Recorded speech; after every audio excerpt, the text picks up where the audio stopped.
La vie des idées, avec Mathieu Bock-Côté. Chers amis, ici Mathieu Bock-Côté et bienvenue à La vie des idées. Depuis quelques mois, nous le savons, les rapports entre les sexes sont tendus à la grandeur du monde occidental. Les mouvements MeToo, moi aussi, et Balance ton port en France, ont suscité une immense controverse des deux côtés de l'Atlantique et elle se poursuit ces jours-ci suite à la publication d'une lettre ouverte de 100 personnalités françaises qui ont pris leur distance avec le consensus des derniers mois. Est-il néanmoins possible de parler du masculin et du féminin en ne se situant pas exclusivement dans cette controverse? Est-il encore possible, autrement dit, de se questionner sur le rapport entre les sexes sans penser d'abord et avant tout le conflit entre les sexes? C'est à tout le moins le pari que nous ferons aujourd'hui, dans la prochaine heure, avec Jean-Philippe Trottier, que les auditeurs de Radio-VM connaissent bien, et qui vient de participer à un intéressant débat sur le patriarcat dans le dernier numéro de la revue Argument. Jean-Philippe Trottier, bonjour. Bonjour Mathieu. Et Léolane Kemner, romancière, qui s'intéresse aussi à la question des rapports entre le masculin et le féminin dans la société actuelle. Bonjour. Bonjour. Alors, Jean-Philippe Trottier, je commence avec vous, puisque avant même tout le débat actuel, à l'origine de cette invitation, il y avait votre participation à ce débat passionnant dans les pages de la revue Argument autour du thème « Vivons-nous dans une société patriarcale ?» Et la question que j'aimerais vous poser pour ouvrir notre réflexion est toute simple. Dans cette époque de déconstruction généralisée, qui a tendance à nous dire que le masculin et le féminin ne sont que des fantasmes idéologiques sans ancrage dans le réel, c'est un peu la théorie du genre à certains égards, dans cette époque d'indifférenciation qui pense chaque différence comme une injustice, est-il encore nécessaire, est-il encore possible de penser le masculin et le féminin à la manière de point de vue, de perspective sur le monde, et non simplement comme des constructions sociales artificielles? Est-il possible de penser le masculin et le féminin? Oui, il l'est, Mathieu. Le féminin est pensé en grande partie par les féministes. Elles ont dégagé depuis 100 ans l'être femme en tant que femme, et c'est très bien ça. Le problème, c'est que les hommes n'ont pas suivi le mouvement et ils n'ont pas compris la nature de ce combat féminin, je pense, et ils ont au moins 2 générations de retard. L'homme, je parle de l'Occident, l'homme blanc chrétien, de foi ou de culture hétérosexuelle occidentale, et a été le référent universel pendant 5 siècles, même voire plus si vous voulez, et donc il se contente d'être le référent universel encore une fois, alors qu'il n'est plus incarné dans sa particularité. Il n'y a à mon avis que les réflexions homosexuelles qui parlent, je parle de l'homosexualité masculine, qui parlent de l'homme. Le problème c'est qu'elles sont subsumées, elles sont si vous voulez chapeautées sous le chapiteau si vous voulez du diversitaire, du minoritaire et non pas du masculin. Donc le masculin et je le sais, moi je propose de temps en temps des sujets, pas à cette radio, mais un peu ailleurs, des thématiques sur le masculin, et c'est toujours un feu rouge, un mur, c'est un tabou. Alors, du côté des hommes et des femmes. Alors comment expliquez-vous cette difficulté à penser le masculin et si nous faisions le pari de penser le masculin, que pourrions-nous trouver? Quelles seraient les premières pistes qui nous permettraient de penser le masculin dans sa singularité, dans son noyau spécifique? Bon, il y a d'abord sexuellement, mais le problème, c'est que tout le monde est d'accord sur le fait qu'un homme a une queue entre les jambes, puis ça s'arrête là, si vous voulez. Ok, on ne va pas s'engueuler là-dessus. Maintenant, est-ce qu'il y a une fonction masculine dans la société? Oui. Est-ce qu'il y a des invariants anthropologiques? Est-ce que l'homme... La femme, par exemple, c'est en un sens plus simple. Son appareil reproducteur indique qu'elle donne la vie. D'accord? Ça, il n'y a rien à dire là-dessus. Mais l'homme, qu'est-ce qu'il donne la semence, puis qu'est-ce qu'il fait d'autre après, à pas apporter le salaire et changer des couches si on le lui demande? Est-ce que l'homme a une fonction autre que le masculin? Je pense au sacerdoce catholique. Le prêtre, qu'est-ce qu'il fait dans l'Eucharistie? Il fait un sacrifice. Le prêtre, quand il commence la prière eucharistique, il dit tout le temps « Prions ensemble au moment d'offrir le sacrifice de toute l'Église ». C'est quoi un sacrifice? C'est de tuer une personne à Christi pour ressusciter. L'homme a un rapport avec la mort, la femme a un rapport avec la vie, dit de façon extrêmement lapidaire. Donc c'est une piste que l'on peut explorer. Je parlerai pas du sport, je parlerai pas de l'économie, tout ça c'est interchangeable, on est dans le rôle. Je parlerai de fonction davantage. Mais ça, le mot fonction, qui se réfère à autre chose, à une totalité, à une transcendance, a encore une fois mauvaise presse aujourd'hui, donc on est coincé. Alors nous reviendrons sur cette distinction essentielle entre rôle et fonction. Léolane Kemner, vous êtes plus jeune que moi, plus jeune que Jean-Philippe Trottier, vous êtes de cette nouvelle génération qui a peut-être été élevée, vous me corrigerez, dans ce culte de l'indifférenciation sexuelle, dans cette idée de l'interchangeabilité du masculin et du féminin, ou à tout le moins dans cette idée que le masculin et le féminin, est-ce que, autrement dit, ces idées pouvaient-elles aller au-delà du ma manière à moi de le percevoir en tant, autrement dit, une forme d'individualisme exacerbé, chacun avait sa définition du masculin, sa définition du féminin. Est-ce que je me trompe en disant que néanmoins vous cherchez malgré tout dans cet environnement médiatique et social qui pousse à l'indifférenciation, vous cherchez néanmoins à penser la différence des sexes sous le signe à tout le moins sous le signe d'une différence fondamentale qui ne serait pas accidentelle, qui ne serait pas secondaire, qui ne serait pas mineure. Et moi, tout d'abord, je dois dire que même du fin fond de ma campagne profonde, tout au long de mes années d'enfance, d'adolescence et de jeune vie d'adulte, je me suis jamais, au grand jamais, sentie discriminée de quelconque manière que ce soit dans le fait d'être choisie pour quelque chose, dans le fait d'être considérée ou estimée ou respectée parce que j'étais une femme. Ça faisait même pas partie de ma réflexion. Je ne ressentais rien de ça. C'était moi, en tant qu'individu, qui avait simplement le droit de participer, d'exister, puis mon sexe avait rien à voir là-dedans. Cela dit, moi, j'aimerais rebondir avant de répondre à votre question, sur ce que vous avez dit par rapport au rôle réel de l'homme dans la société. Je suis pas d'accord avec le fait que on parle d'une pulsion de mort chez l'homme. Moi, au contraire, ce que je remarque, c'est que le réel devoir de l'homme n'est pas celui de dominer ou de soumettre, et c'est vraiment celui de protéger. Parce que si la femme donne la vie, ultimement, le rôle de l'homme, c'est pas juste d'apporter salaire et pain sur la table, c'est celui de protéger sa descendance. C'est une question fondamentale, puis ça fait partie de sa nature profonde. Aussi, je dirais que oui, on peut penser spécifiquement le masculin et le féminin, même que c'est très essentiel, mais que pour le faire sainement, on n'a pas le choix de partir du postulat qu'on n'est pas opposé et donc adversaire, mais complémentaire. Et c'est vraiment cette nuance-là qui fait cruellement défaut dans le débat en ce moment. C'est qu'on n'arrête pas d'envisager l'homme et les femmes comme deux pôles à peu près incompatibles, sauf pour procréer, et pour le reste, c'est que conflit, que tentative de domination. Et je trouve qu'on fait grandement erreur parce que si j'ai pas grandi avec le sentiment d'être inférieure parce que j'étais une femme, j'ai nécessairement grandi exposée à des modèles de masculins très, très sains, très ouverts. Moi, je suis la grande sœur de 2 jeunes frères qui sont des hommes extraordinaires aussi, qui ont été élevés dans le naturel du respect, de l'estime, de l'égalité. Et donc, je vous avoue que personnellement, je suis confrontée à cette espèce de grand débat-là depuis un court temps à l'échelle de ma vie. Donc, je trouve que, à quelque part, il y a quelque chose d'injuste dans le fait de polariser à ce point-là et de catégoriser l'homme comme étant une source de problèmes, finalement, dans la société. Alors, cela dit, vous soulevez quelque chose de très intéressant, c'est qu'il y a quelque chose de récent, de surprenant dans la nouvelle vague féministe, disons ça comme ça. Pendant longtemps, le terme féminisme était peut-être même discrédité, c'est-à-dire il faisait ringard, vieillot, presque aussi pire aujourd'hui qu'on dirait souverainiste. Je trouve pas. Pendant quelques années, il y avait quand même c'était d'ailleurs un enjeu dans les mouvements féministes où on disait les femmes ne veulent pas se dire féministes. Donc on s'inquiétait du fait que le terme était de peu utilisé, peu revendiqué. Et depuis quelques années, il est de nouveau de retour dans l'espace public. Depuis 5 ou 6 ans, une forme de réhabilitation de ce terme-là. Donc, vous ne voyez pas cette espèce de retour où, pour vous, le féminisme a toujours été une référence qui faisait partie de votre univers mental, social, idéologique? Oui, parce que, en fait, ça a toujours fait partie de ma vie. Ça a toujours fait partie de mes influences et tout ça. Pendant mes jeunes années, j'aimais beaucoup entretenir un discours, non pas militant, mais encourageant.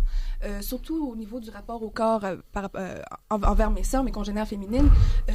J'avais envie de discourir sur le fait que la réelle discrimination, je trouvais qu'elle venait souvent de nous face à nous-mêmes, que ce soit dans notre rapport à notre sexualité, dans notre rapport au corps et tout ça. Je trouve que les femmes entretiennent encore beaucoup, malgré elles, dans leur subconscient, le fait qu'on peut être sali par un rapport, que ce soit, puis on le voit en ce moment, une main sur une cuisse peut être considérée aussi grave en termes d'agression qu'un coït inopportun, là. Je veux dire, dans le discours populaire, je trouve sincèrement qu'il y a une espèce de dérive, on va dire, sémantique sur la question d'agression, en fait. Puis je trouve, excusez-moi, j'ai un petit peu perdu le fil d'où est-ce que je m'en allais, mais... Non, mais je poserai aussi la question à Jean-Philippe Trottier. On a vu la question du féminisme pendant une vingtaine d'années peut-être, c'était une question qui était congelée. C'est-à-dire, en dernière essence, il n'était plus bien vu de se dire féministe, tout comme aujourd'hui, il n'est presque plus bien vu de se dire souverainiste au Québec en quelque sorte. Le féminisme était ringardisé. Et là, on a assisté à un retour du féminisme. Alors, mais vous me dites que vous n'avez pas vécu ce retour, peut-être, est-ce que votre émergence à la conscience civique correspond au moment où le féminisme reprenait ses droits? Non, mais c'est comme on dirait que ma génération, on a peut-être été moins... Sans dire moins conscientisé, c'est comme si, étant donné qu'on on vivait pas nécessairement avec les réels enjeux sous le nez, on n'a pas été éduqué avec le terme féministe. Je veux dire, en tant que femme, puis je sais que là, je parle pour moi beaucoup, mais j'ai pu observer quand même ce phénomène-là. On a toujours eu le droit d'exister. Je veux dire, j'ai jamais eu à me battre parce que j'avais des seins, en fait. C'est aussi niaiseux que ça, mais je sais que c'est pas la même chose partout, que c'est pas la même condition dans tous les milieux et dans tous les pays, évidemment. Mais honnêtement, je trouve que de simplement polariser comme ça et d'être extrême dans nos propos, je trouve que c'est injuste par rapport au réel progrès qu'on a vécu depuis de nombreuses années, depuis la fin finalement de l'hégémonie religieuse, où est-ce que les hommes ont énormément ouvert leurs esprits, ont énormément su adapter une bonne part de leur psyché, de leur mentalité, de leurs valeurs, de leurs traditions, justement, pour faire la place légitime aux femmes qui nous revient de droit dans la société. Mais là, je comprends que à cause des inégalités très, très niaiseuses qui ont subsisté pendant longtemps, qui ont accroché dans le tapis, que finalement, il y a une grogne qui a eu le temps de monter et aujourd'hui, elle est devenue extrême, mais même si elle est justifiée dans de nombreux endroits, je trouve que les débordements sont dangereux et frauduleux intellectuellement. Jean-Philippe Trottier, je me permets de vous poser aussi la question parce qu'elle me semble néanmoins s'imposer d'une manière ou de l'autre. Peut-être avez-vous le même rapport que moi à ces événements, mais sur une vingtaine d'années, 30 ans, la référence au féminisme s'était un peu épuisée. Et là, on assiste à son retour dans l'espace public. Je tiens à souligner, j'ai oublié de le dire en début, vous avez écrit un livre il y a quelques années sur la question du féminisme au Québec. Aux éditions Michel Brûlé. Le grand mensonge du féminisme, titre de mon éditeur, pas de moi, sous-titré la triple castration de l'homme québécois. Très juste. Alors, donc, vous avez écrit sur cette question-là depuis un bon moment. Est-ce que vous avez aussi le sentiment qu'on assiste à un retour du féminisme? Et si oui, pourquoi? Je dirais que la nature a horreur du vide et on vit dans une société complètement désenchantée. On ne se raccroche pas aux religieux, qui était notre référence auparavant. Il faut bien trouver une idéologie, quelle qu'elle soit, pour se donner l'impression d'exister. Et un combat noble. Le plus facile, c'est l'écologie et le féminisme. Et en quoi sont-ils les plus faciles? Parce que personne n'ose mettre en doute les dogmes du féminisme, personne n'ose les discuter. J'ai osé, j'en ai payé le prix, notamment auprès des intellectuels. Personne n'ose donc, et puis on est en mode hyper patriarcal encore, parce qu'il faut encore défendre la veuve et l'orphelin. Que les femmes prennent leurs droits, tout à fait, mais que les hommes aussi prennent leur place en tant qu'hommes, que moitié de l'humanité, et non pas comme uniquement le protecteur, comme vous disiez, il a droit aussi à être protégé de certaines autres choses aussi. L'écologie, c'est évident. La planète, semble-t-il, se réchauffe, on le voit pas trop ici, mais l'idéologie dit que la planète se réchauffe, et forcément, ça aussi, personne n'est contre la vertu. Donc, on recycle encore une fois dans le néo-féminisme les vieux dogmes d'un temps. C'est un thème et variation, en fait. Le thème, les harmonies sont les mêmes, le caractère est le même, c'est la même trénodie, il y a beaucoup de lamentations. Il y a des endroits où on peut améliorer les choses, ça, je suis persuadé de ça aussi. Il est temps maintenant que l'homme parle de lui-même. Mais là, les hommes ne veulent pas, et beaucoup de femmes ne veulent pas. D'autres femmes voudraient que les hommes prennent leur place d'hommes. Pas d'hommes avec un grand H, mais d'hommes avec un petit H. Ça, c'est complètement absent du radar masculin.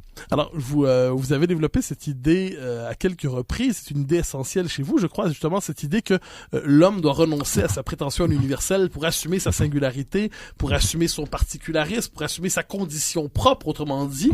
La question que je vous poserai à partir de là, c'est qu'est-ce que l'homme risque... Imaginons que l'homme accepte de tenir un discours sur lui-même dans sa singularité. Qu'est-ce qu'il risque de retrouver qu'il aurait oublié entre-temps dans les brumes de l'universel exagéré?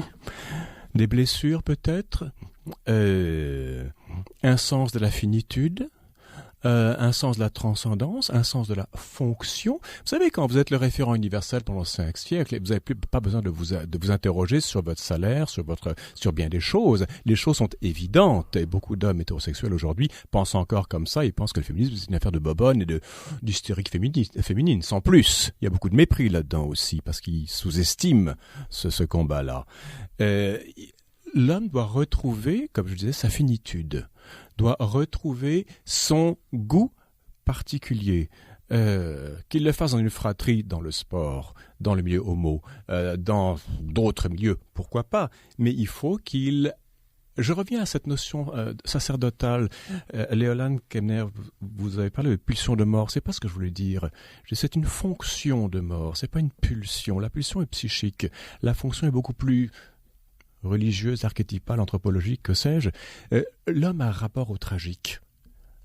La femme beaucoup moins. Et c'est pas, je sais pas d'enfermer les uns et les autres dans des cases. L'homme, c'est celui qui dit à l'enfant de la mère, ta mère n'est pas tout. Il y a un monde qui existe. Et ta mère ne peut pas te satisfaire à tous égards. Je mets une limite, je te dis non, je te dis non. En psychanalyse, on parle du non du père.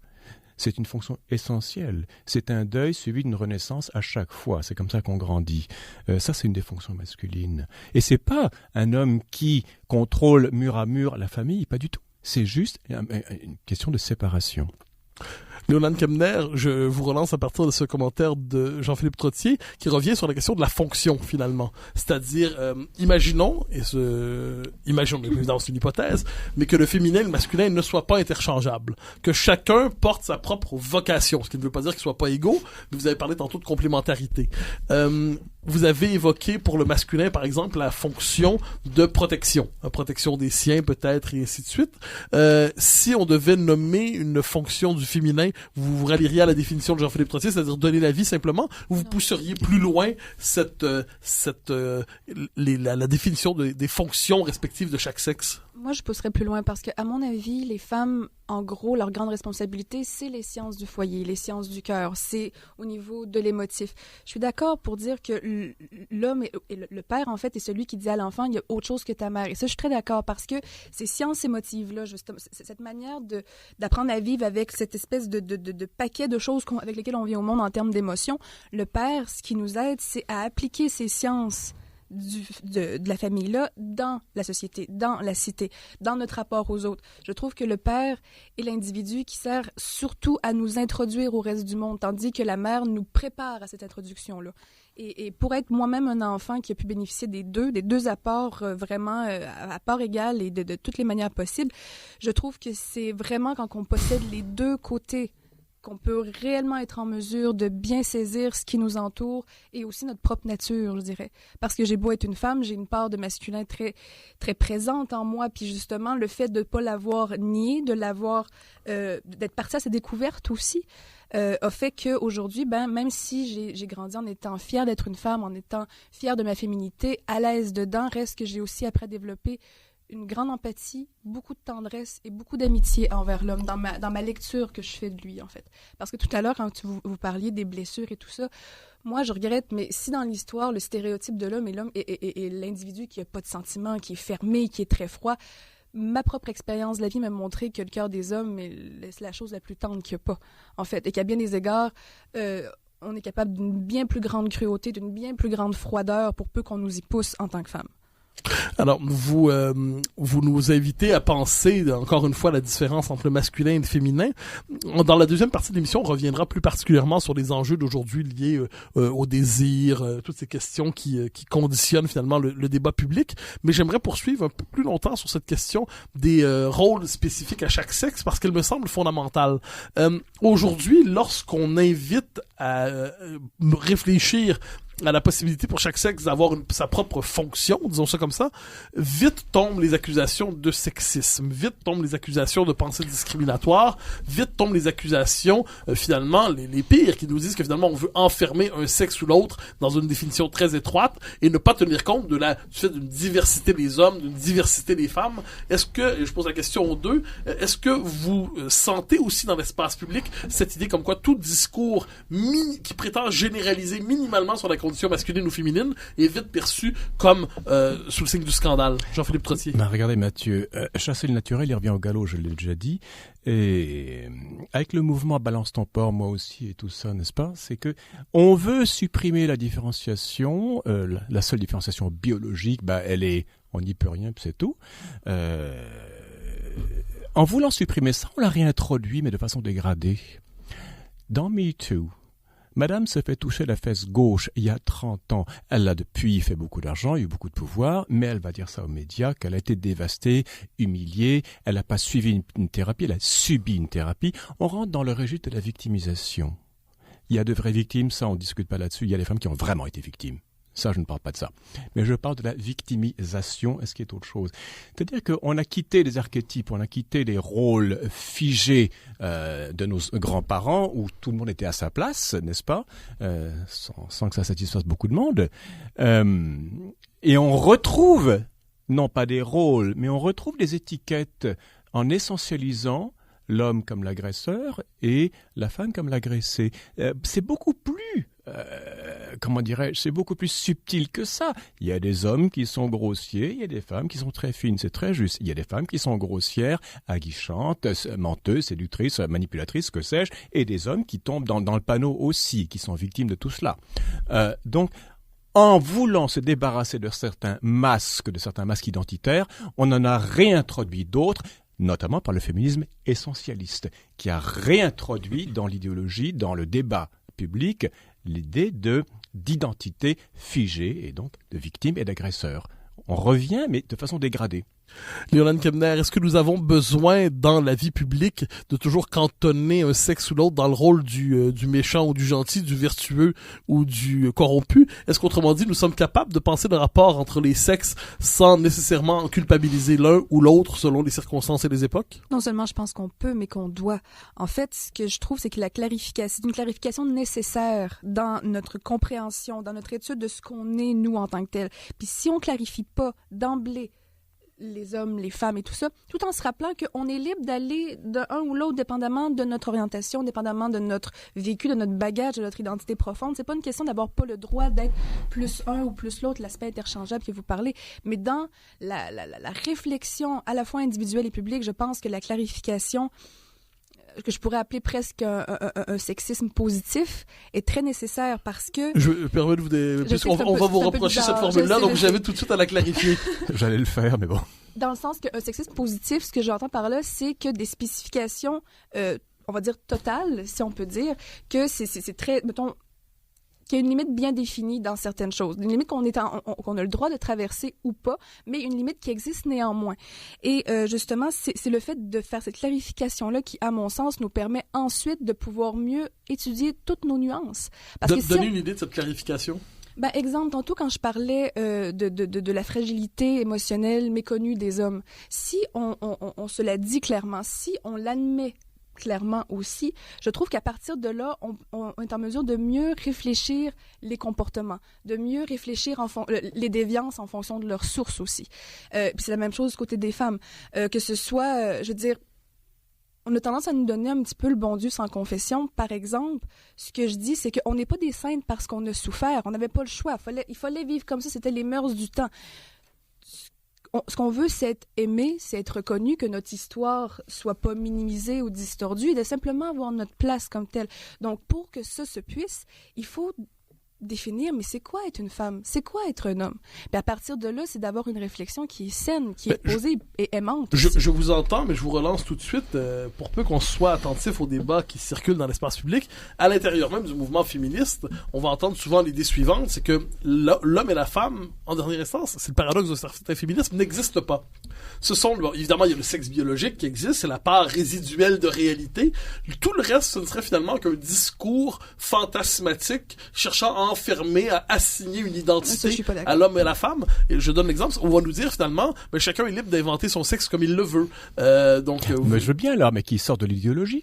C'est ça, s'il veut vraiment se réinventer, qu'il ou elle cesse d'être féministe. Puisque ça redevient, avec les dogmes féministes, on revient vers une forme de déterminisme. C'est-à-dire, je vous invite à développer, parce que je parce comprends... que l'idéologie vous dit, toi, pendant 10 000 ans, t'as été opprimé, mur à mur, t'as été ci, ça, réclame ça. Tu n'es pas capable de faire le mal en tant que femme, tu es réceptrice du mal de l'homme. Je caricature, si vous voulez. Mais on revient vers une forme de déterminisme. Si je suis femme, je suis féministe, et donc j'avale une cassette identitaire. Alors, oui, il y a une contradiction totale entre ça. J'ai une cassette identitaire, en même temps, je veux me réinventer.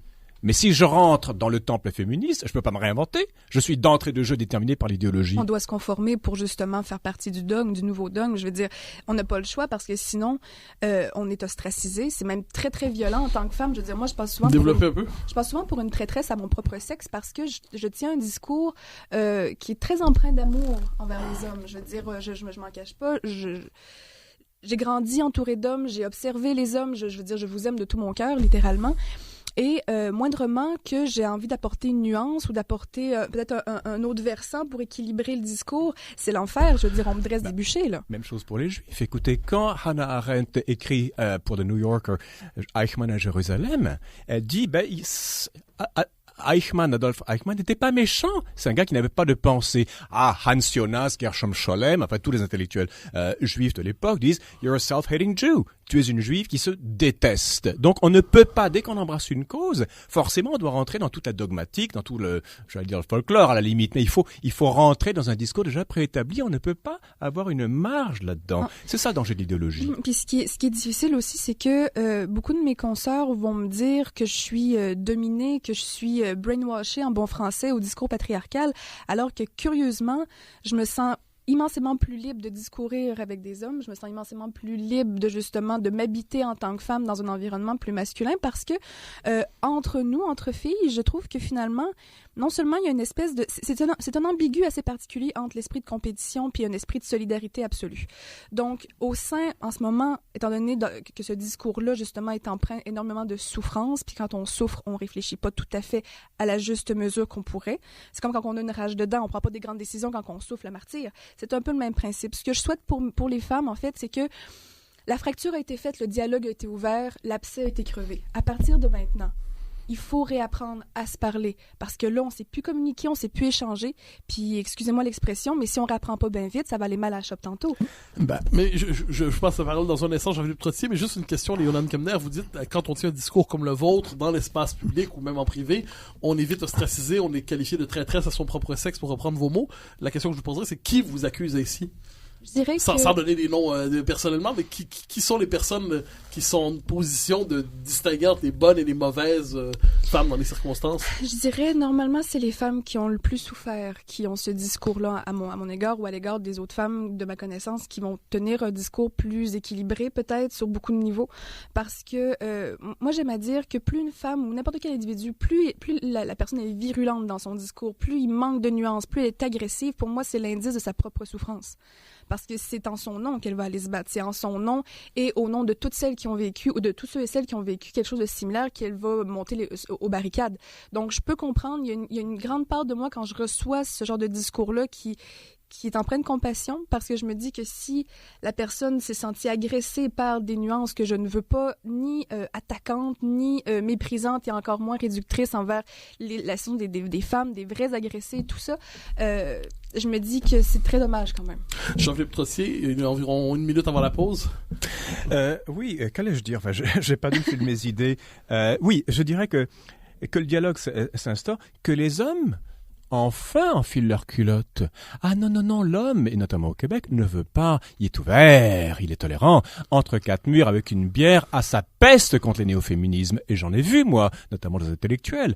Ah, mais officiellement, tout le monde est pour la vertu et tout le monde va, j'allais dire une expression très obscène, mais tout le monde va courtiser l'idéologie dominante, n'est-ce pas? Et en privé, on va tous... Pardon? Pour avoir sa part du gâteau, parce pour que avoir c'est sa part. nécessairement notre Et place en aussi, société. souvent, disons-le vulgairement, pour protéger sa baise et sa job. Ok. C'est pour ça que je dis que l'homme doit réfléchir à lui-même, pas contre le féminisme, mais comme dans les arts martiaux, se servir de cette pas agression, opposition, critique, si vous voulez, pour rebondir intelligemment. Mais je dirais... En 10 secondes? Oui, peut-être qu'à mi-chemin entre l'aplaventrisme et le fait de mettre ses culottes, on pourrait simplement inviter les hommes à se présenter socialement aussi. Alors, nous revenons sur toutes ces questions dans la deuxième partie de l'émission, à la vie des idées, avec Yolande Kemner et Jean-Philippe Trottier.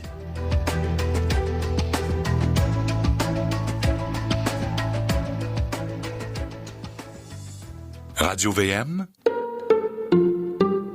au cœur de l'essentiel. Alors, chers amis, nous sommes de retour à la vie des idées pour la deuxième partie de cette émission consacrée à cette question bien singulière. Peut-on encore aujourd'hui penser le masculin et le féminin? Je reçois Jean-Philippe Trottier, auteur de plusieurs essais sur la question d'un essai, pardonnez-moi, sur la question du féminisme, et qui revenait dans les pages de la revue Argument tout récemment avec un texte d'une grande qualité, ou un texte débat, Vivons-nous dans une société patriarcale? Et Yolande Kemner, romancière, qui a aussi écrit et réfléchi à ces questions. Alors, La deuxième partie de l'émission, j'espérais la consacrer à cette question explosive, pour utiliser un euphémisme, du désir, qui est si discuté aujourd'hui dans l'espace public, mais avec un sentiment d'inquiétude, le sentiment peut-être d'évoluer quelquefois sous le signe d'une police de la pensée, pour reprendre une formule utilisée ces derniers jours par certains. On le sait, il y a eu le mouvement Weinstein, autour de l'affaire Weinstein, moi aussi, MeToo, Balance ton port. On a vu en France une résistance peut-être inattendue, mais pouvait-elle surgir d'ailleurs qu'en France, autour de Catherine Deneuve, invitant à dire qu'il peut avoir des excès dans ce mouvement, moi aussi, et ainsi de suite. Au-delà de la question du « moi aussi, MeToo, balance ton port », moi, la question qui m'obsède à travers ça, et je vous la soumets, c'est la suivante. Évidemment, les deux sexes se désirent, en général, mais ne se désirent pas nécessairement de la même manière. Le désir masculin n'est pas un simple miroir du désir féminin. Les deux sexes ne se désirent pas de la même manière. Il n'y a pas s'il y a une entente, une réciprocité, il n'y a pas une identité des désirs, disons ça comme ça. Peut-être je me trompe, notez bien. Alors, je vous pose cette question-là. Léolane Kemner, d'abord, privilège aux dames. Est-ce que je me trompe de dire que nous ne parvenons plus à penser aujourd'hui l'asymétrie, l'apostrophe, des désirs, que nous ne parvenons plus à penser que l'homme désire la femme qui désire l'homme, mais les deux ne se désirent pas de la même manière? Ben en fait, c'est que, pour peut-être reformuler un petit peu, à un moment donné, vous m'avez demandé, est-ce qu'on sait quoi faire avec le désir au Québec? Ou un peu partout ailleurs. Mais moi, j'ai envie de répondre, mais on n'a jamais su quoi faire avec le désir. Et on ne saura jamais, peut-être. Je suis pas d'accord. Je crois qu'on a des bonnes pistes en ce moment et l'ouverture nécessaire pour pouvoir réfléchir comme il faut à la question.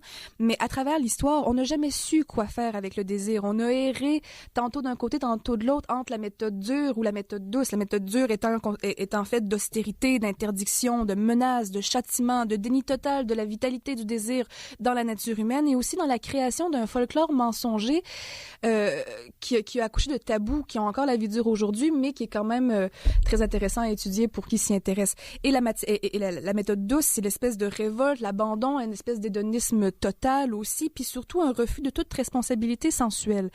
Et ça, ce que je veux dire par responsabilité sensuelle, c'est que, exemple, à savoir si une femme peut s'habiller comme elle veut à toute heure du jour, dans tout quartier, la réponse, c'est oui, elle a le droit. Elle est complètement libre de le faire. Mais à la rigoureuse condition qu'elle prenne la responsabilité de ce qu'elle projette, de comment qu'elle s'habille, et de prendre aussi conscience des effets qu'elle provoque, et de se poser la question, est-ce que c'est ça que je veux, est-ce que c'est ça que j'ai envie? La véritable liberté est dans la responsabilité complète. Donc, je me dis que au-delà de ça, dans l'histoire, c'est comme si les sciences du désir sont toujours restées obscures avec des tabous inutiles, puis que la réelle solution, en fait, qui peut être accouchée en ce moment, c'est l'éducation. C'est pas un coup de bâton sur la tête, c'est vraiment l'éducation. L'éducation pour éliminer une fois pour toutes des concepts comme le fait qu'une femme peut être salie, qui fait aucun sens pour moi. Parce que vous, messieurs, est-ce que vous avez déjà l'impression de vous être salis en touchant une femme? Je crois pas. Ou un homme? Je crois pas, bien honnêtement. Tandis que mes sœurs, elles, pour peu qu'on nous touche d'une certaine manière, on se sent sali. C'est un concept judéo-chrétien qui a la vie dure et qui malheureusement fait encore beaucoup de dommages. Et pour revenir à l'éducation, c'est surtout d'expliquer le désir, sa source, comment bien le vivre, le manifester, puis aussi donner des outils à nos jeunes hommes, à nos jeunes femmes pour savoir bien gérer le désir, pour se l'expliquer, parce que à travers l'histoire, on a appelé ça des tourments, des démons, mais après tout, c'est seulement la nature humaine. Jean-Philippe Trottier, je reprends la question en lui donnant une connotation québécoise particulière. On entend souvent dire, peut-être c'est vrai, peut-être est-ce faux, qu'il y a un rapport trouble au désir et à la séduction au Québec. On va même dire que, par exemple, la France a une culture de la séduction, une culture du désir, une culture du charme, qu'on met souvent en contraste avec le puritanisme nord-américain ou le puritanisme scandinave, donc il y a une singularité française. On dit aussi, inversement, que les Québécois ne savent pas trop quoi faire avec le désir, comme si notre culture n'avait jamais été capable, finalement, de cette pulsion humaine fondamentale, de la symboliser, de la culturaliser, de la métaboliser de telle manière que le désir, nous saurions qu'en faire dans les rapports sociaux. Partagez-vous ce sentiment? Et par ailleurs, je vous pose plus largement la question, est-ce que je me trompe si j'affirme que les hommes et les femmes ne se désirent pas de la même manière et que se trouve là une part du mystère du désir amoureux? On est une société de survivance au Québec, et quand on est dans la survivance, le désir est un luxe, sauf dans la bourgeoisie. Les paysans, ils devaient labourer une terre, mesdames avaient une trolée d'enfants à pondre pour qu'ils puissent ensuite cultiver la terre, etc., et faire la revanche des berceaux et tout le tralala. Donc, le désir suppose une certaine paix, une certaine marge financière, vitale, culturelle, qu'on n'a pas toujours eu ici. On demeure assez fruste. Donc, pour vous, le rapport qu'on dit trouble des Québécois au désir, ça s'exprime aussi, appelons ça, c'est une des conséquences d'une société inachevée, conquise, dominée? C'est mon vocabulaire plus que le vôtre. Oui, je sais que vous êtes indépendantiste. Enfin bref, on rentrera pas là-dedans. C'est pas le sujet. Indépendantiste, c'est pas le sujet. sexuel. Ah, ça c'est bien, ça voilà, un livre à 4 mains. Uniquement 4 mains. Poursuivez. Et qu'allais-je dire? Il y a aussi notre catholicisme a été janséniste et on a idéalisé les sexes à un degré absolument maladif ici. La femme pure, apôtre de grande vertu, n'est-ce pas, disait un Lorenzo Gautier, un abbé des années, je crois, 20-30. La femme était, juchée sur un piédestal marial, si vous voulez, d'inaccessibilité, de pureté. C'est pour ça qu'on voulait pas qu'elle vote et qu'elle travaille. C'était dans la boue, tout ça. Le politique était affreux. Donc on a construit une identité féminine absolument cadenassée, inaccessible, très souvent. Pas partout, ni mur à mur non plus. Et donc, les modèles qu'on avait étaient évangéliques, mais évangéliques compris de façon presque comme des glaçons. Donc, la seule façon, c'était de faire sauter tout ça, on l'a fait sauter, puis on est allé dans l'autre sens. Quand vous dites, Léolane, je reviens sur une chose que vous avez dit, quand un homme me touche, je me sens sali. On a tendance à dire « Ah, la pauvre femme », par compassion.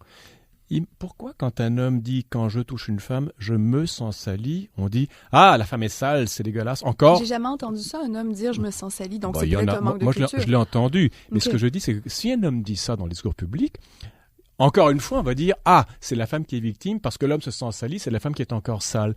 On dirait que la femme a de la peine à sortir de son côté Ève, et on la catapulte dans son côté Marie. Elle est soit sale, soit complètement pure. Il n'y a pas d'entre-deux. Il n'y a pas d'entre-deux. Et dans une société post-religieuse, je suis pas sûr de ça, mais qui a été marquée par le jansénisme, l'identité féminine ici est extrêmement bipolarisée entre la femme pure et la femme salope. Et par ricochet, l'homme est un homme tout à fait castré ou un homme violent et sauvage et dégueulasse.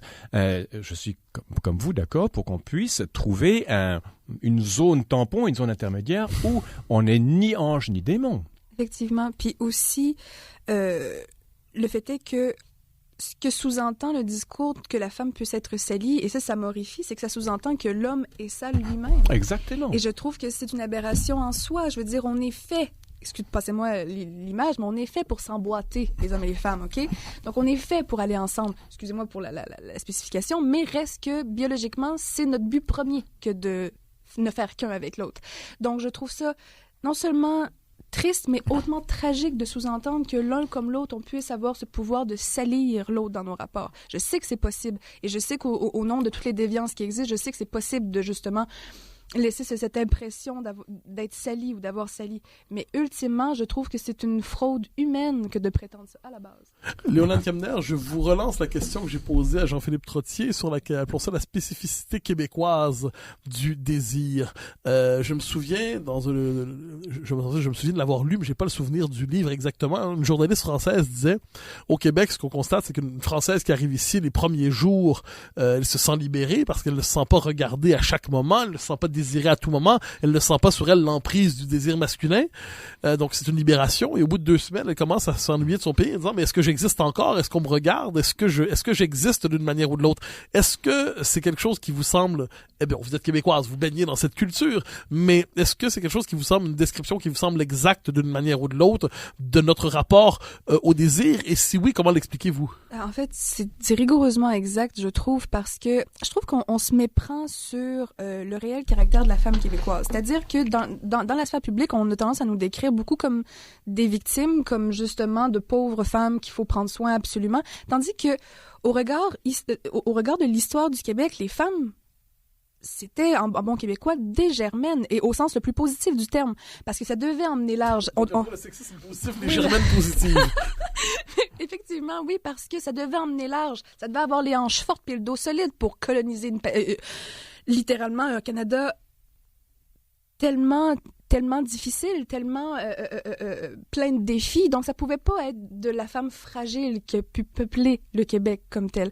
Donc, je trouve que si on se regarde dans le blanc des yeux, si on regarde nos mères, si on regarde les femmes qui nous entourent, c'est des femmes fortes comme telles. Et j'ai toujours trouvé que oui, effectivement, en comparaison, à bien des égards, l'homme était plus... avait une tendance à la douceur qu'on ne parle pas réellement, je trouve. Si on regarde nos pères, nos grands-pères et tout ça, il y a la femme qui déplace de l'air, qui parle fort, et t'as l'homme qui est comme plus discret à côté. C'est souvent l'image caricaturale, à la limite, que j'ai pu observer même dans ma propre famille. Sauf que je trouve qu'on aurait intérêt à se rappeler que non, la femme au Québec, c'est pas seulement... soit une Marie couche-toi-là ou soit une victime. C'est aussi une femme qui sait vivre, qui sait s'organiser, qui sait progresser en société et qui a fait justement des grandes avancées en très peu de temps, mais aussi sur une longue période aussi. Puis, pour revenir sur la question du désir, juste peut-être pour terminer là-dessus, je trouve que on comprendrait immensément mieux la disparité des désirs si on remontait à la source. Parce que qu'est-ce qu'une femme veut? Ultimement, c'est quoi le désir originel d'une femme? C'est d'être aimée. Et si on se pose la question, à contrario, chez un homme, c'est quoi le désir ultime d'un homme? C'est d'être choisi. Donc, en partant de cette idée-là, on peut mieux comprendre tous les comportements et ultimement toutes les déviances qui en découlent.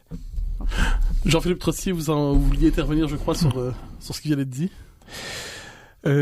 Oui, sur plusieurs choses, mais oui, d'être aimé et d'être choisi, c'est très bien. Je crois que Margaret Atwood disait un petit peu la même chose que vous, la romancière d'Ottawa, ma ville natale du reste.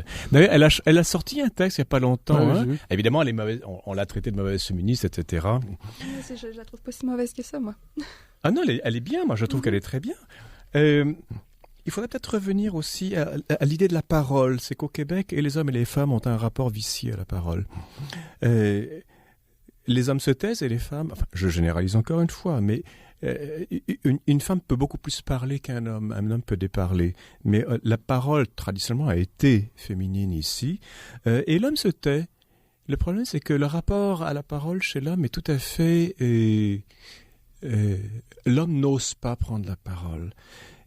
Et il peut parler, il peut dire des niaiseries, etc. Mais si vraiment il a une parole profonde... il va boire ou il va se suicider. Le suicide masculin au Québec est lié, je pense, à un désir avorté. C'est-à-dire que dès qu'on arrive à sa racine profonde, on se rend compte que certaines choses ont cloché et ce rapport est trop dur à assumer et on préfère se suicider. Bon, je parle un peu comme un psy, là. Mais... Non, vous dites des choses essentielles, c'est-à-dire qu'il y a une douleur spécifique à l'homme québécois. Il y a une douleur et l'homme ne veut surtout pas en parler. Les intellectuels encore moins, du reste. Ils se sentent souvent usurpateurs dès qu'ils écrivent un texte, dès qu'ils parlent sur la place publique. Et c'est comme si la parole ne pouvait pas leur appartenir. Et donc, ils vont être grandioses, grandiloquents ou misérabilistes. Ils vont rarement trouver la juste mesure. Idem dans le féminisme, on est dans l'exagération totale. Et il s'agirait pour les hommes de pouvoir, et ça c'est un des chantiers de la masculinité que j'aimerais bien travailler, un rapport à sa parole, un rapport apaisé, un rapport à son histoire, à son passé, à ses symboles fondateurs, à son désir masculin, justement. On n'est pas des animaux, on essaie de se rabattre sur la question biologique et naturelle, mais on a aussi un rapport à notre spiritualité, à notre anthropologie, et au Québec, c'est très problématique. Et quand vous dites ça à un homme, c'est intéressant comme point de vue, ça m'interpelle. Autrement dit, par là, mon C, point de suspension, ma tête est malade. Et si je peux rebondir là-dessus, c'est que une autre chose qu'on ne remarque pas ou qu'on ne s'admet pas, c'est que oui, la femme a été opprimée et tout ça, mais ces règles-là qui ont été dictées, ça a été dicté par une caste sélecte d'hommes.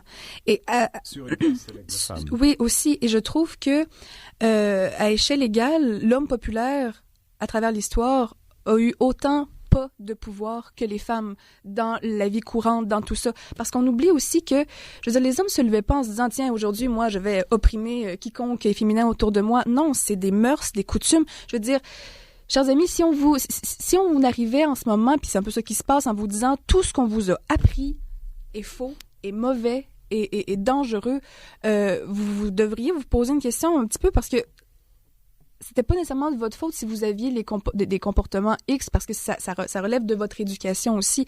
Donc, tout à l'heure, quand je parlais qu'il y avait eu une grande évolution dans la pensée masculine, une grande ouverture aussi, c'est ça que je veux dire.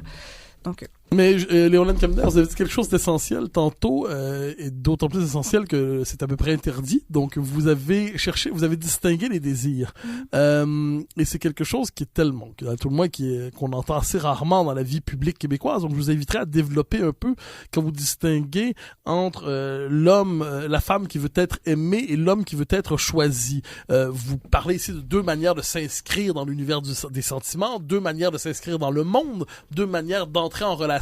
Pourriez-vous développer un peu sur cette distinction? Mais c'est tout simplement que c'est ce que je remarque en regardant tout ce qui m'entoure, que ce soit dans les arts, la culture ou peu importe. Je veux dire, ce qui fait qu'une femme est en colère, c'est quand elle a été mal aimée, quand elle a été froissée dans son intimité profonde. Ça vient toujours d'un manque d'amour profond. Puis quand je regarde aussi du côté des hommes, quand les comportements déviants embarquent ou agressifs, c'est comme si, au début, je croyais que c'était comme issu d'une jalousie innommée, mais je pense qu'au-delà de la jalousie, c'est le fait de ne pas être choisi qui fait qu'à un moment donné, l'homme va développer des comportements agressifs. C'est comme dans la lettre, le collectif des 100 femmes, je trouve qu'au travers de tout le brouhaha que ça a engendré, il y a une notion essentielle qui a été nommée et qu'on ne parle pas, et c'est celle de misère sexuelle. Puis j'ai vu des réactions chez les femmes qui comprenaient pas visiblement ce que ces femmes-là avaient voulu dire par misère sexuelle, et moi, ce que j'entends par là, c'est quoi la misère? C'est quand il y a une carence tellement épouvantable que la personne qui l'expérimente, qui la vit, en vient à perdre de contrôle sur son instinct de la combler, en fait. Et justement, quand un homme va se masturber littéralement sur une femme dans le métro, parce que j'ai entendu ce témoignage-là récemment dans tout ce qui s'est dit, oui, c'est dégoûtant. Puis oui, si on me faisait ça, moi, la gifle partirait. Je serais très, très, très agressive si on me faisait ça en public. Par contre, au-delà de mon sentiment, au-delà de l'impact que ça a eu sur moi, ce que ça me montre, c'est un homme qui est tellement malade dans sa sexualité, qui en vient c'est comme une espèce d'appel à l'aide que même lui n'a pas nécessairement conscience de lancer à ce moment-là. À cette différence près, c'est qu'il n'y a pas d'idéologie pour les hommes, il y en a une pour les femmes. Il y a 100 ans de féminisme et donc beaucoup de femmes peuvent cacher leur misère, en maquiller la description aussi, quelquefois être exact, mais il y a une caisse de résonance qui donne une acceptabilité sociale à ça. Les hommes, malheureusement, n'ont pas cela. Et c'est pour ça que je disais en début d'entrevue qu'il n'y a pas d'être masculin, il n'y a pas de réflexion, et les premiers désintéressés, c'est les hommes eux-mêmes, ils ne veulent pas. Ils veulent être choisis, vous disiez, Léolène, je suis tout à fait d'accord avec vous. Et d'ailleurs, Margaret Atwood, la phrase qu'elle disait justement, je reviens à ça, c'est que les femmes ont peur d'être tuées par leur amant, leur conjoint, mais les hommes ont peur qu'on se moque d'eux. Mm-hmm. Ça revient un peu à ce que vous dites. C'est une mort de l'estime. Puis ça, pour un homme, je veux dire, c'est comme un peu pour l'honneur. C'est quelque chose de vital, parce qu'enlève son estime et son honneur à un homme, il va rester quelqu'un qui, comme vous dites tantôt, qui va être enclin vers le suicide à ce moment-là, parce qu'il n'existe plus à travers... Autant que nous, on a l'impression d'exister à travers le désir qu'on génère, autant que les hommes existent à travers leur estime et leur honneur. Et le problème, c'est que la blessure masculine, qui est un sujet tabou, 1000 fois, si vous voulez, fait que l'homme par-dessus va s'efforcer à jouer, à porter un masque, et la société le lui permet encore jusqu'à un certain point, mais de moins en moins, faire de l'argent, que sais-je, avoir du succès, et tout ça pour maquiller la carence, parce qu'un homme n'a pas de faiblesse. Le féminisme, même le néo-féminisme, est hyper patriarcal. Il va interdire formellement à l'homme d'avoir une souffrance et de l'assumer et de pleurer des larmes d'homme. C'est très ironique parce qu'en fait, l'ensemble des problèmes entre les sexes découle du fait qu'on n'admet pas la blessure de l'homme. Parce que c'est de cette blessure-là que découlent tous les comportements déviants. Mais laissez-moi rebondir sur une chose. On n'admet pas la blessure de l'homme, c'est vrai, mais dans le féminisme, on n'accepte pas la capacité de la femme d'être l'auteur du mal qu'elle pourrait commettre. Vous aviez dit quelque chose un peu dans ce sens-là. Qu'elle soit auteur du bien qu'elle commet, on est tous d'accord. L'homme et la femme sont capables de bien comme de mal. J'ai une phrase que j'aime... fait une impasse là-dessus. Il y a une phrase que j'aime dire, en fait, c'est que nous sommes la mère de tous les hommes, mais tous les hommes ne sont pas nos fils. En ce sens que il n'y a pas un homme qui est pas né d'une femme. La responsabilité qui nous incombe est énorme à travers l'éducation. Et je sais que ça peut avoir l'air extrême ce que je dis là, parce que l'éducation que va donner une femme est rigoureusement celle qu'elle a reçue, je le comprends bien. Mais reste que, pour revenir avec ce que je disais tantôt, la solution passe par une réelle revitalisation de l'enseignement, de l'éducation, pas juste à l'école, mais au sein des foyers. Parce que si, je sais qu'on est beaucoup sur le sujet des hommes en tant que tel, mais si un homme est éduqué de sorte à ce que naturellement en lui, il ait accès à ses propres émotions, qu'il soit capable de les manifester et en plus qu'il soit capable d'interagir avec le sexe opposé dans tout son mystère, et c'est ça qui donne des hommes sains d'esprit, des hommes amants et amoureux aussi. Ce qui suppose des institutions aussi. Oui, un homme ne se satisfait pas uniquement de l'amour maternel. Au début, il en a besoin comme une fille aussi. Mais il faut qu'une société ait des institutions dans lesquelles les enfants puissent se projeter et trouver des figures tutélaires, des héros, des poètes, enfin que sais-je, à qui ils peuvent s'identifier. C'est pas juste dans la famille que ça se passe. C'est l'aspect fondamental, mais la famille est également la caisse de résonance de ce qui se passe dans la cité. Or, quand dans la cité, les institutions sont faibles ou faillies ou faiblissantes, il y a une répercussion dans la famille aussi, et on revient au biologique uniquement. Alors, je vous relance sur une question qui me semble essentielle dans la question du désir. C'est ce qu'on pourrait appeler le mythe de la transparence du désir. C'est-à-dire, aujourd'hui, on a tendance à croire que le désir peut être intégralement compris, qu'il n'y a pas de part sombre, qu'il n'y a pas de part inavouable, qu'il n'y a pas de part complexe, qu'il n'y a pas de part contradictoire dans le désir d'une manière ou de l'autre. Est-ce que, d'une certaine manière, nous avons une psychologie suffisamment fine du désir masculin et féminin dans nos sociétés? Sommes-nous capables de les au-delà du « je te veux, tu me veux », appelons ça comme ça, est-ce que nous sommes capables de comprendre la psychologie propre des désirs masculins ou féminins, ou est-ce que nous voulons même les comprendre d'une manière ou de l'autre? Que, honnêtement, c'est qu'on est très de part et d'autre, très nombriliste sur la question du désir. C'est mon désir qui importe, que ce soit homme ou femme. À la limite, c'est comme si on extrapole le discours, on pourrait quasiment dire il y a seulement mon désir à moi qui existe. Et je trouve que, en fait, toute l'idée même du plaisir à la séduction est de s'intéresser au désir de l'autre. C'est la formule de Hegel, si je ne me trompe pas, le désir du désir de l'autre. Je la connaissais pas. C'est pas Lacan, ça? Je crois que de mémoire, c'est Hegel, mais il se peut que je me trompe. Je vois mal Hegel comme un être désirant. Ah, pourtant, c'est pas complètement absent dans son propos. Ah bon? Enfin, c'est le Hegel des amants? Enfin, tout ça pour dire... tout ça pour dire que je trouve que c'est très stérile que de voir le monde à travers la lunette du désir d'un seul sexe. Parce que justement, et puis surtout avoir la prétention de penser qu'on y voit clair encore aujourd'hui. C'est pas parce qu'on a des nouvelles ouvertures ou une nouvelle liberté de langage qu'on y comprend plus quelque chose. Il faut se donner le temps de la réflexion, il faut se donner le temps de l'expérience aussi, et le droit à l'erreur surtout. Donc là, il faudrait vraiment sortir de cette espèce de... Qu'est-ce que vous appelez droit à l'erreur? Le droit à l'erreur dans les rapports hommes-femmes, c'est-à-dire que aussi dans la lettre, on parlait de maladresse. Dans la lettre patronnée par oui, c'est ça, le collectif. Donc, je veux dire, oui, ça comporte des imperfections, mais ultimement, ça soulevait de très bons points, notamment le droit à la maladresse. Je trouve que, non seulement, si on se calme les nerfs, il y a quelque chose de très, très mignon à voir un homme s'essayer de toutes les manières à la courtiserie, mais aussi, c'est comme ça qu'on apprend. Puis c'est important, en tant que femme, d'apprendre à donner des signaux clairs aussi. Et que quand on les donne pas clairs, qu'on est consciente qu'on nous donne des signaux pas clairs aussi. Et ça fait partie du jeu de la séduction aussi, parce que il faut se rappeler qu'on est légataire d'une culture amoureuse basée sur la drague insistante. Parce que nous, en tant que femmes, on est élevés de sorte à se faire dire « faut pas que tu sois une fille facile ». Donc, si on grandit de sorte à trouver tous les stratagèmes inimaginables pour pas céder aux premiers abords, ça va nécessairement engendrer une réaction-réponse chez le sexe opposé. Et si l'homme est moindrement mal éduqué, mal outillé, ben ça va s'exprimer par de grandes maladresses. Et s'il y a de l'agressivité en plus, ben là, on tombe dans l'agression. Mais il y a un processus, puis je trouve qu'il faut pas aller trop vite dans nos raisonnements, parce qu'on va couper court à des places, puis on va raisonner court surtout, et c'est ça qui est très dangereux. Jean-Philippe Trottier, est-ce que vous craignez d'une manière ou de l'autre, on arrive vers la fin de l'émission, il nous reste environ 3-4 minutes, est-ce que vous craignez, ou peut-être y sommes-nous déjà, quelque chose comme une guerre des sexes aujourd'hui? Non, mais je le crains pas, je le vois. Je le vois. Et c'est une question, encore une fois, de rapport à la parole, rapport au discours, et comment on se présente envers autrui. Les hommes ont peur. C'est aussi simple que ça. Leur ouverture est souvent un maquillage de leur peur. Ah, mais dire qu'un homme a peur, on va rigoler de lui. Donc l'homme est coincé. Il faut qu'il prenne 3-4 bières, et là, il se décoince, mais il commence à dire des conneries. Mais je dirais que toute femme qui aime les hommes a peur en ce moment. Parce qu'on voit des choses qui montent. Donc, ce n'est plus homme contre femme, c'est que certains civilisation contre barbarie, bon sens contre insignifiance. Vous savez, je pense à ce mot de Talleyrand, tout ce qui est excessif est insignifiant. Quand je vois le mouvement moi aussi, il y a de vraies victimes, ça je le dirai tout le temps. Mais je veux dire, c'est tellement exagéré, c'est tellement... Les médias rapportent n'importe quoi maintenant. Madame Untel a dit que il s'est passé un truc un petit peu insignifiant ou un petit peu déplacé il y a 30 ans. Les médias en font là une. Ça devient insignifiant à la longue parce que c'est comme si vous connaissez la symphonie Eroica de Beethoven, la 3e. Écoutez-la fortissimo de bout en bout, c'est 40 minutes, on décroche au bout de 2 minutes.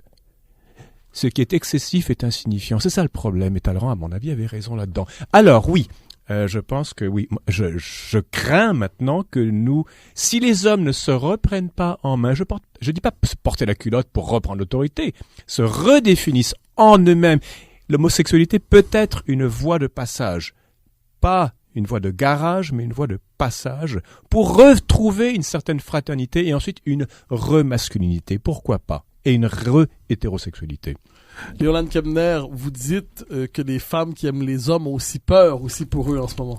Oui, parce que je veux dire, je pense pas qu'on assiste à une réelle guerre des sexes. Je crois qu'on assiste au grand laïus d'une faction beaucoup moins importante en termes de nombre qu'on croit, mais immensément tapageuse, qui ont, en tout cas à mon avis, ou selon ce que j'observe, semble avoir par moments beaucoup plus à cœur de se faire justice que de changer les mentalités. Et ça, je trouve ça dangereux. Je veux dire, historiquement parlant, chaque fois que j'ai vu un mouvement prendre cette tangente-là, ça donne jamais des épisodes très glorieux ou très, très jolis à raconter par la suite. Mais aussi, c'est que une chose qui est importante de remettre en perspective, c'est qu'est-ce qui a mené à cette impression de guerre des sexes-là. Tu sais, je veux dire, on subit un harcèlement médiatique où est-ce qu'on se fait bombarder d'excision, de violence conjugale, d'atrocités à l'égard de la femme. Je veux dire, ça nous met dans un état que même si on n'est pas prêt, ou même si on n'est pas à proprement parler en train de réfléchir à la question, on se sent mal, on n'est pas bien. Donc, et puis à ça s'ajoute aussi le fait que des questions d'égalité fondamentale, exemple comme celui des salaires. Moi, ce que ça me dit, la tergiversion encore, c'est que les gens qui décident si oui ou non on mérite un salaire égal se disent on le sait pas encore. Et c'est là l'espèce de grande absurdité qui fait qu'il y a une frustration qui monte et que elle est canalisée par cette faction plus agressive de féministes. Alors, Yolande Kemner, Jean-Philippe Trottier, nous arrivons à la fin de cette émission. Merci infiniment pour cet échange apaisé dans un climat social assez difficile. Jean-Philippe Trottier, Yolande Kemner, merci beaucoup et on se retrouve la semaine prochaine pour un autre épisode de La Vie des idées.